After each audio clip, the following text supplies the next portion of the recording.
The Einhell GE-CR 30 LE tiller is a cordless cultivator that feels purpose-built for small and medium gardens, giving you enough power to break compacted soil without wrestling a heavy machine. Because it runs on the Power Exchange battery platform, you can share the same 18 other Einhell tools, which keeps the system flexible and avoids a tangle of different chargers.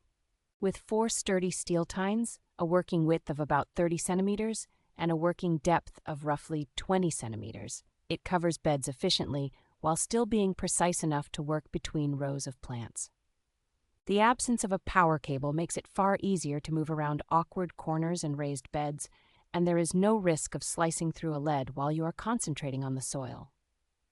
An ergonomic folding handle and height-adjustable transport wheels make it surprisingly easy to maneuver and store, even if you do not have a lot of shed space. Safety is handled sensibly with a 2-stage switch that helps prevent accidental startups, which is reassuring when you are working in tight spaces or around children and pets.